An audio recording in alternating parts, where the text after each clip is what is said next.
నాడు కాంగ్రెస్ మీద పిడికిలెత్తి పోరాటం చేస్తే తెలంగాణ వచ్చింది. ఈనాడు అదే కాంగ్రెస్ మీద పిడికిలెత్తి పోరాటం చేస్తే గోదావరి నీళ్లు తప్పకుండా మన పొలాలకు వస్తాయని బీఆర్ఎస్ ఎమ్మెల్సీ కవిత అన్నారు. గోదావరి కన్నిటి కోస పేరిట గోదావరి కని నుంచి మాజీ ఎమ్మెల్యే కోరుకంటి చందర్ మహాపాదయాత్ర నిర్వహించారు.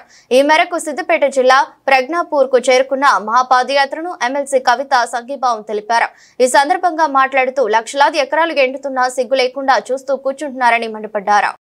అద్భుతంగా గోదావరి నది మనకు పొంగి పొర్లిందో ఆ వైభవాన్ని తెచ్చుకోవడానికి మరి ఈ నీటి కోసం పోరాటం చేయడానికి కోరుకంటి చంద్రన్న గారి నాయకత్వంలో బయలుదేరినటువంటి సైనికులందరికీ కూడా వందనాలు సమర్పిస్తా ఉన్నాను. అందరికీ ఉద్యమాభివందనాలు. మరి రామగుండం దగ్గర నుంచి పాదయాత్ర చేసుకుంటూ పెద్దపల్లి నియోజకవర్గం ఈ గోదావరి నది విషయంగా చాలా రోజులుగా మన బొట్టు రవీందర్ గారు నాకు పదే పదే చెప్తూ వచ్చినారు. మేమందరం కలిసి పాదయాత్ర చేద్దాం అనుకుంటున్నాం అక్క అని. తను, ఉషమ్మ, మన రాజ్ కుమార్ గారు, సంధ్యమ్మ వీళ్ళందరూ కూడా కలిసి బయలుదేరుతున్నామని అంటే మరి వారందరికీ కూడా నాయకత్వం వహించి వారిలో స్ఫూర్తి నింపి కోరుకంటి చంద్రన్న లీడ్ చేసుకొని ఇన్ని కిలోమీటర్లు పాదయాత్ర చేసి అల్టిమేట్గా కేసీఆర్ గారిని కలవడానికి రావడం అన్నది నిజంగా ఒక మరుపురానటువంటి సంఘటన. ఇది చరిత్రలో నిలిచిపోయేటటువంటి సంఘటన. ఎందుకోసం అంటే ఆనాడు మనం తెలంగాణ ఉద్యమంలో పాటలు పాడుకున్నాం.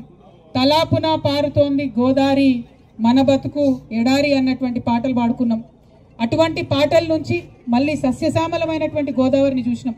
ఆ గోదావరి నది నుండి ప్రతి ఊర్లో ఉన్నటువంటి చెరువును కూడా నింపుకున్నాం. ప్రతి ఇంటికి మంచినీటిని ఇచ్చుకున్నాం. హైదరాబాద్ మహానగరం వరకు ఆ నీరు పోవాలని సంకల్పం మనం చేసుకున్నాం. ప్రతి ఒక్క పరిశ్రమకు గోదావరి నీళ్లు ఇచ్చుకున్నాం. ఎన్నడూ లేనిది ఎండాకాలంలో కూడా మత్తడి దుంకేటటువంటి చెరువులను 60 ఏళ్ల తర్వాత మన తెలంగాణలో చూసినాం. అదంతా కూడా కేవలం కేసీఆర్ గారి వల్ల, వారి కాళేశ్వరం ప్రాజెక్టును సంకల్పం చేయడం వల్ల మాత్రమే జరిగిందని చెప్పక తప్పదు. మరి అటువంటి కాళేశ్వరంలో మేడిగడ్డ దగ్గర ఏదో జరిగింది అని ఎన్నికల ముందు మొదలుపెట్టింది.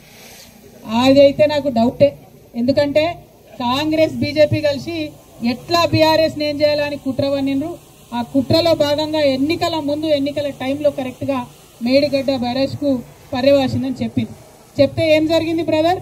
ఒకటే ఒక్క రోజుల ఎన్డీఎస్ఏ వాళ్ళు, అంటే వాళ్ళు కేంద్ర ప్రభుత్వం ఆధీనంలో ఉంటారు, నేషనల్ డ్యామ్ సేఫ్టీ అథారిటీ, ఒకటే ఒక్క రోజులో వాళ్ళు వచ్చి వాళ్ళు పడవలలో దిగి, నీళ్ళలో దిగి, పడవలకి వెళ్ళి మేడిగడ్డ బ్యారేజ్ ఫోటో తీసి ఇగో ఇట్లయింది అట్లయిందని చెప్పడం జరిగింది. మరి ఇప్పుడు ఎస్ఎల్బీసీ కూలింది, నెలన్నర అయిపోయింది. ఎక్కడ పడుకుంటే ఏదేమన్నా కానీ మా రాజకీయం మాకు కావాలి. లక్షలాది ఎకరాలు ఇవాళ ఎండుతున్నా కూడా సిగ్గు లేకుండా చూసుకుంటూ కూర్చుంటున్నారు తప్పితే రైతుల కష్టాలు పడతలేవు. మరి ఆ ప్రభుత్వం కన్ను తెరిపియాలని చెప్పి ఇవాళ రామగుండం నుంచి రగుల్ జెండా ఎత్తుకొని వచ్చినటువంటి మీకు అందరికీ కూడా మళ్ళొకసారి పేరున ఉద్యమాభివందనాలు తెలియజేస్తున్నా. మీ కష్టం ఊరికే పోదు.